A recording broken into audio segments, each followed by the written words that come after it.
कूड़ जल्दी में उन्हीअ करे विकामी वेंदो आहे जो सच ख़रीद करण जी सघ सभु कंहिं में नाहे हूंदी। जेको माण्हू चहिरे जे अहसासनि खे नथो ॼाणे उहो माण्हू ॿिए जे दिलि जा दर्द कीअं थो ॼाणे सघे। जेकॾहिं तव्हांजो पाड़ेसिरी काफ़र थी मोह त पंहिंजो हिसाबु पाण ॾींदो, पर अगरि बुखियो मोह त उनजो हिसाबु तव्हांखे ॾियणो पवंदो। असां माण्हू एतिरा त मुनाफ़िक़ आहियूं जो ॿियनि जे तकलीफ़ुनि खे संदुनि गुनाहनि जी सज़ा ऐं पंहिंजे तकलीफ़ुनि खे रब जे तरफ़ां आज़माइश सम्झंदा आहियूं। समाज मां मिलियल सबक़ दुनिया जे कंहिं बि तालीमी इदारनि मां नथा मिलनि। उहा बि हिकु हक़ीक़त आहे त किताबनि जूं ॻाल्हियूं ज़हन नशीन न रहनि, पर समाज जा रवैया हमेशह जे लाइ नक्श थी वेंदा आहिनि। तारुफ़ त विसरी सघे थो, पर लफ़्ज़ हमेशह अमर रहंदा आहिनि।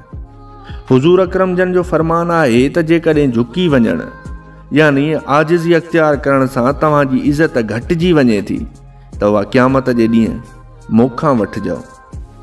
कंहिं माण्हू खे ख़ुशी ॾियणु सदको आहे, पर कंहिंखे ॾुख ॾियणु उहो कर्ज़ु आहे जेको तव्हांखे कंहिं न कंहिं हथां ज़रूरु मिलंदो। सचो न फ़क़ीर वांगुरु आहे जंहिंखे रोज़ कुतनि जी हिकु लोध खे मुंहुं ॾियणो पवे थो। हिकिड़ी अरबी चवणी आहे त जंहिं माण्हू वटि सिहत आहे उन वटि उमेद बि आहे, ऐं जंहिं वटि उमेद आहे उहो हर शइ जो मालिक आहे।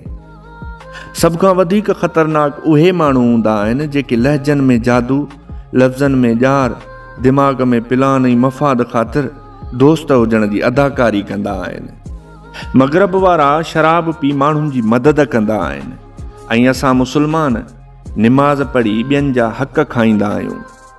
ज़रूरी न आहे त तव्हांखे कंहिंजी बददुआ ई बर्बादु करे छॾे, पर कंहिंजो सब्र बि तव्हांजी बर्बादी जो सबबु बणिजी सघे थो। ज़िंदगी फ़क़ीर जी फाटल गोदड़ी आहे जंहिं ते हर रोज़ हिकु नए दर्द जी चती लॻंदी रहे थी। रवैयनि ऐं लहजनि जे ज़ंजीरुनि जा फट हादसनि जे फटनि खां वधीक ईज़ाईंदड़ थींदा आहिनि।